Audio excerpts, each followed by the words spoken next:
मुरादाबाद पहुंचे उत्तर प्रदेश के अल्पसंख्यक कल्याण एवं वक्फ मंत्री धर्मपाल सिंह सर्किट हाउस में मीडिया से मुखातिब हुए। इस दौरान उन्होंने देश का माहौल भाजपा में बताते हुए सपा के राष्ट्रीय अध्यक्ष अखिलेश यादव पर जमकर निशाना साधा। उन्होंने कहा कि देश बीजेपी और पीएम मोदी के नेतृत्व में लगातार आगे बढ़ रहा है। टिकट के सवाल पर उन्होंने कहा कि बीजेपी सभी आयामों पर विचार करते हुए प्रत्याशियों की घोषणा करती है। साथ ही उन्होंने कहा कि बहुत जल्द ही बचे हुए प्रत्याशियों की सूची जारी की जाएगी। उन्होंने सभी 80 सीटों पर बीजेपी की जीत का दावा भी किया। मदरसों में एसआईटी की जांच के सवाल पर कहा कि शिकायतों के आधार पर जांच कराई जाती है।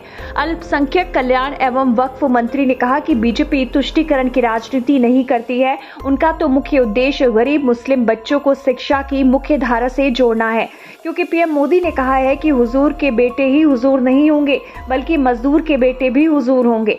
अल्पसंख्यक कल्याण एवं वक्फ मंत्री धर्मपाल सिंह ने कहा कि बीजेपी हिंदू और मुसलमान में भेदभाव नहीं करती है। यही वजह है कि बीजेपी सरकार मुसलमानों को मुख्य धारा से जोड़ने के लिए मदरसों में आधुनिक पढ़ाई कराएगी।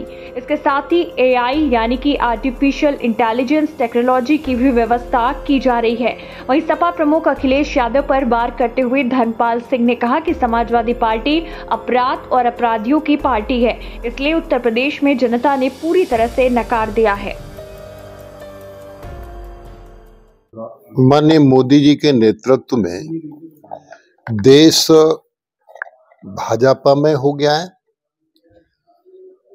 पूरा देश मोदी जी के साथ खड़ा है, भारतीय जनता पार्टी के साथ खड़ा है, इसलिए आगे बढ़ा है। जहां तक आप लोग प्रश्न करते हैं सूची की, प्रत्याशियों की, तो हर दल और भारतीय जनता पार्टी विशेषकर विभिन्न आयामों पर विचार करते हुए प्रत्याशी घोषित करने का काम करती है और निश्चित रूप से प्रत्याशी घोषित शीघ्र ही हो रहे हैं और हम 80 ही लोकसभा सीटें भारतीय जनता पार्टी जीतेगी। मित्रों, न्याय सबको, तुष्टीकरण किसी का नहीं। हिंदू और मुस्लिम के आधार पर भारतीय जनता पार्टी काम नहीं करती है, मोदी सरकार काम नहीं करती है, योगी सरकार काम नहीं करती है। मोदी जी के सपनों का उत्तर प्रदेश बने।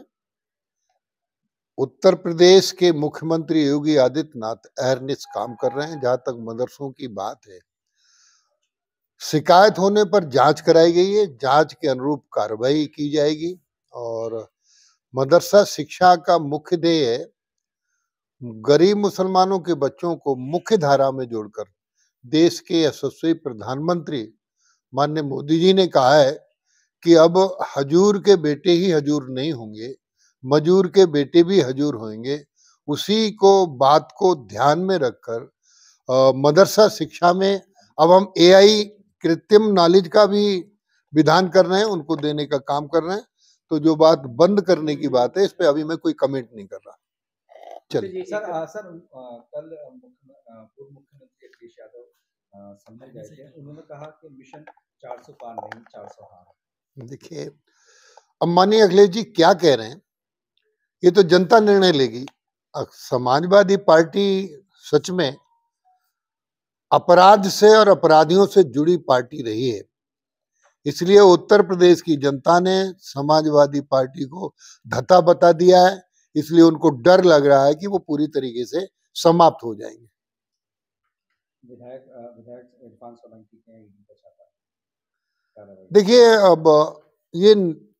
अब आपने विषय उठाया है, ये जो छापे होते हैं, छापेमारी जो होती है सिस्टम के अनुसार होती है, जहाँ कंप्लेंट होती है, जहाँ क्योंकि अब हर खाता जुड़ा हुआ है, मतलब सब हर खाते के सब चीजें जुड़ी हुई हैं, कहाँ पर क्या पैसा निकल रहा है, कहाँ पैसा जा रहा है, तो उस अनुसार कार्रवाई हो रही है। धन्यवाद।